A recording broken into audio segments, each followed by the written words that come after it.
வணக்கம். இந்த வீடியோவில் நம்ம என்ன டாபிக் பார்க்க போகிறோம் அப்படின்னா டிஃபெக்ட்ஸ், டிஸ்கண்டினியூட்டிஸ், இண்டிகேஷன், இம்பர்ஃபெக்ஷன், ஃப்ளாஸ். இது எல்லாம் என்னென்ன, எதுக்காக இந்த டேர்ம்ஸ்லாம் யூஸ் பண்ணுறோம் அப்படின்றத டீட்டெயில்டாக பார்க்க போகிறோம்.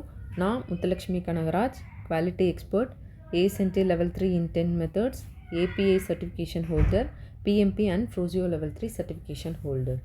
ஸோ வீடியோக்குள்ளே போகலாம். Defects, discontinuities, flaws, indications, imperfections. First நம்ம பார்க்க போகிற டாபிக் இண்டிகேஷன்.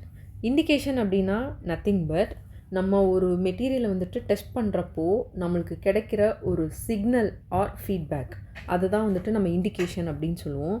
இப்போது மேபி நம்ம யூடி பண்ணிகிட்டு இருக்கோம் அப்படின்னா அதில் வந்துட்டு நம்மளுக்கு அந்த இடத்துல ஃப்ளா இருக்குது, இல்லை ஏதாவது ஒரு டிஃபெக்ட் இருக்குது அப்படின்னு தெரிஞ்சுன்னா அந்த இடத்துல நம்மளுக்கு வந்துட்டு ஒரு சிக்னல் கிடைக்கும். அந்த சிக்னலை தான் நம்ம வந்துட்டு இண்டிகேஷன் அப்படின்னு சொல்லுவோம். இண்டிகேஷன்லேயே வந்துட்டு 3 டைப்ஸ் இருக்குது. ரிலவெண்ட் இண்டிகேஷன், நான் ரிலவெண்ட் இண்டிகேஷன், ஃபால்ஸ் இண்டிகேஷன் அப்படின்னு சொல்லுவோம். ரிலவெண்ட் இண்டிகேஷன் அப்படின்னா என்னென்னா, இது வந்துட்டு ஃபுல் அண்ட் ஃபுல் மெட்டீரியலை சார்ந்து இருக்கும். மெட்டீரியலில் இருக்கிற டிஃபெக்ட்ஸை தான் வந்துட்டு, அதாவது மெட்டீரியலில் வந்துட்டு இப்போது எக்ஸாம்பிளுக்கு ஒரு கிராக் இருக்குது அப்படின்னா அதை வந்துட்டு ரிலவெண்ட் இண்டிகேஷன் அப்படின்னு சொல்லுவோம். நான் ரிலவெண்ட்டுன்னு சொல்லலாம், இர்ரெலவெண்ட் அப்படின்னும் சொல்லலாம். இது வந்துட்டு based on shape or geometry, இதை பொறுத்து தான் இருக்குது. ஒரு மெட்டீரியலோட ஷேப், அந்த ஜாமெட்ரியை பொறுத்து தான் இருக்குது. இப்போ ஒரு பைப் எடுத்துக்கிறோம், இல்லை ஒரு பிளேட் எடுக்கிறோம் அப்படின்னா அதோட எட்ஜ் இல்லைனா கர்வேச்சர்லேருந்து கிடைக்கிற ரெஸ்பான்ஸை தான் வந்துட்டு நம்ம நான் ரெலவெண்ட் இண்டிகேஷன் அப்படின்னு சொல்கிறோம். இண்டிகேஷன்ஸ் ஃபால்ஸ் இண்டிகேஷனாகவும் இருக்கலாம். ஃபால்ஸ் இண்டிகேஷனாக என்ன அப்படின்னா, மஸ்ட்டு நம்ம வந்துட்டு ஒரு இன்ஸ்பெக்ட் பண்ண போகிறோம் அப்படின்னா அதை வந்துட்டு நம்ம எக்யூப்மெண்ட்டை கேலிப்ரேட் பண்ணிட்டு தான் நம்ம யூஸ் பண்ணணும். மேபி நம்ம கேலிப்ரேட் பண்ணாமல் அந்த எக்யூப்மெண்ட்டை யூஸ் பண்ணும்போது நமக்கு கிடைக்கிற ரிசல்ட்ஸ் வந்துட்டு ஃபால்ஸ் இண்டிகேஷன் அப்படின்னு சொல்லுவோம். இதுதான் வந்துட்டு இண்டிகேஷன். Next imperfection. இப்போ பர்ஃபெக்ஷன் அப்படின்னா நம்ம என்ன சொல்லுவோம், ஒரு பர்ஃபெக்ஷன்னா ஒரு மெட்டீரியல் வந்துட்டு நல்ல பர்ஃபெக்ட் கண்டிஷனில் இருக்கிறது, அதோட ஷேப் அண்ட் சைஸிலேருந்து எல்லாமே பர்ஃபெக்டாக இருக்கிறத தான் நம்ம பர்ஃபெக்ட் அப்படின்னு சொல்லுவோம். ஸோ இம்பர்ஃபெக்ஷன் அப்படின்னா அந்த ஷேப் அண்ட் சைஸே வந்துட்டு இர்ரெகுலராக இருக்கிற மெட்டீரியல்ஸ், அதுதான். அதில் ப்ராப்ளம் இருக்கவும் செய்யலாம், இல்லாமலும் இருக்கலாம். பட் அதை நம்ம அஸ்யூம் பண்ண முடியாது, அது நம்ம இன்ஸ்பெக்ட் பண்ணால் தான் தெரியும். லைக் எக்ஸாம்பிளுக்கு வந்துட்டு இப்போது ஓவர்லேப் வெல்டு பண்ணும்போது அதில் ஓவர்லேப் இருக்குது அப்படின்னா அது வந்துட்டு நம்ம இம்பர்ஃபெக்ஷன் அப்படின்னு சொல்லுவோம். ஒரு ஸ்லாக் இருக்குது, வெல்ட் பண்ணும்போது ஏதாவது ஒரு ஸ்லாக் இன்க்ளூஷன் அந்த மாதிரி இருக்குது அப்படின்னா அது ஒரு இம்பர்ஃபெக்ஷன் கண்டிஷன். ஸோ இந்த மாதிரி வந்துட்டு இருக்கிறது தான் நம்ம இம்பர்ஃபெக்ஷன் அப்படின்னு சொல்லுவோம். எல்லா டிஃபெக்ட்ஸையும் நம்ம இம்பர்ஃபெக்ஷனாகவும் சொல்லலாம், இம்பர்ஃபெக்ஷன் இல்லாமலும் இருக்கலாம். ஸோ இதை வந்துட்டு நம்ம இம்பர்ஃபெக்ஷன்னா இதுதான் அப்படின்றத சொல்ல முடியாது. அது வந்துட்டு ஒரு ஜென்ரல் டேர்ம். டிஸ்கண்டினியூட்டிஸாக இருக்கட்டும், மெட்டீரியல் இர்ரெகுலராக இருக்கட்டும், டிஃபெக்ட்ஸாக இருக்கட்டும், ஃப்ளாஸாக இருக்கட்டும், இது வந்துட்டு ஒரு காமன் டேர்ம் இம்பர்ஃபெக்ஷன் அப்படின்றது. நெக்ஸ்ட்டு டிஸ்கண்டினியூட்டிஸ். சேம் அதே தான். மெட்டீரியலில் எந்த டிஃபெக்ட்டும் இல்லைன்னா அது வந்துட்டு கண்டினியூட்டி ஆர் குவாலிட்டியாக மெயின்டைன் ஆகும். சப்போஸ் ஏதாச்சும் ஒரு டிஃபெக்ட் இருக்குது அப்படின்னா அதில் வந்துட்டு அந்த கண்டினியூட்டி இல்லை அப்படின்ற பட்சத்தில் அதை வந்துட்டு நம்ம டிஸ்கண்டினியூட்டிஸ் அப்படின்னு சொல்லுவோம். அதாவது ஏதாவது அந்த மெட்டீரியலோட ஸ்ட்ரக்சரில் வந்துட்டு ஏதாவது ஒரு பிரேக்கோ இல்லைனா ஏதோ ஒரு மைல்டு டிஃப்ரென்ஸ் ஏதோ ஒன்று தெரியுது, அது மேனுஃபேக்சரிங் பண்ணும்போதோ இல்லைனா டியூரிங் சர்வீஸ்லேயோ ஏதாவது ஒரு டிஃப்ரென்ஸ் தெரிஞ்சுது அப்படின்னா அதை தான் வந்துட்டு நம்ம டிஸ்கண்டினியூட்டிஸ் அப்படின்னு சொல்லுவோம்.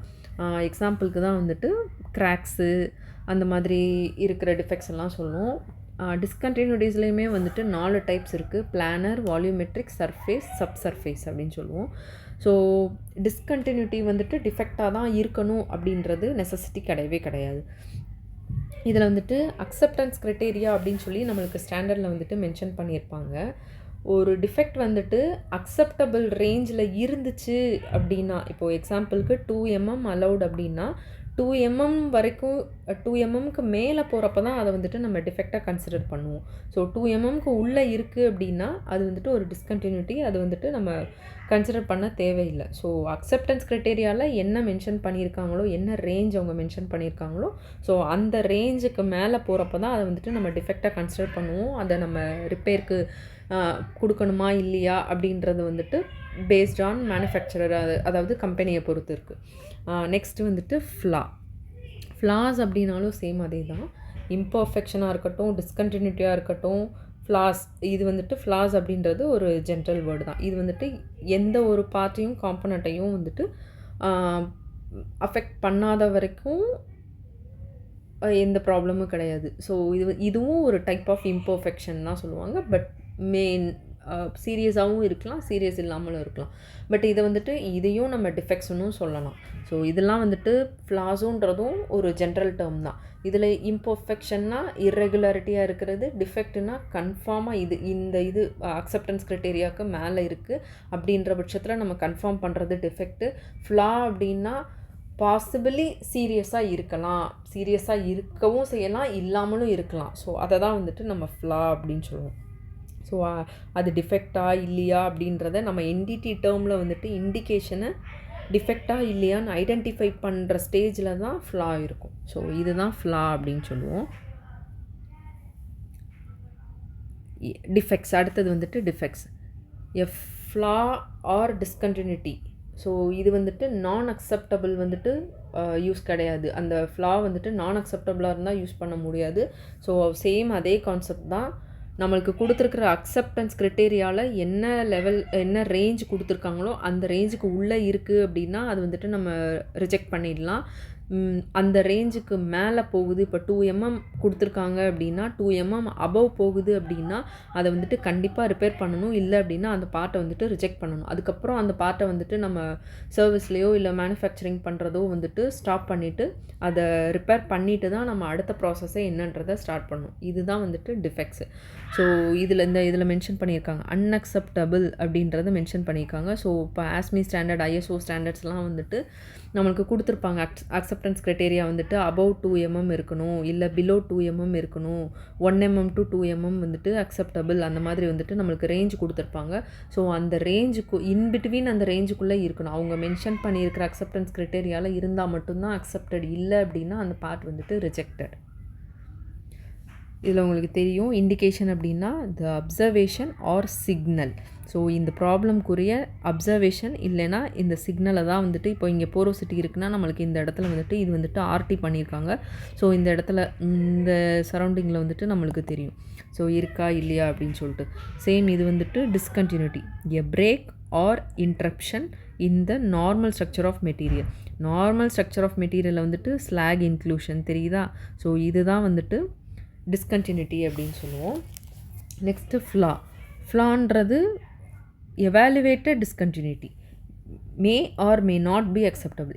இது வந்துட்டு பெரிய ப்ராப்ளமாக கன்சிடர் பண்ணவும் செய்யலாம், பண்ணாமலும் இருக்கலாம். அது நம்ம யூஸ் பண்ணுற ஃபீல்டை பொறுத்து இருக்குது. ஸோ எந்த ஃபீல்டில் இது ஓகே அக்செப்டபிள் அப்படின்னும் இருக்கலாம், இல்லை இது நான் அக்செப்டபிள், இதை ரிப்பேர் பண்ணி தான் நம்ம யூஸ் பண்ணணும் அப்படின்ற ஸ்டேஜ்லேயும் வரலாம். ஸோ இந்த மாதிரி இருக்கிறது வந்துட்டு டிஃபெக்ட் அப்படின்னு சொல்லுவோம். A flaw does not meet the acceptance criteria. அதில் கொடுத்துருக்கிற ரேஞ்சை தாண்டி போகுது அப்படின்னா அது வந்துட்டு must consider as a defect. So இதை மஸ்ட் நம்ம ரிப்பேர் பண்ணி தான் ஆகணும். So thank you.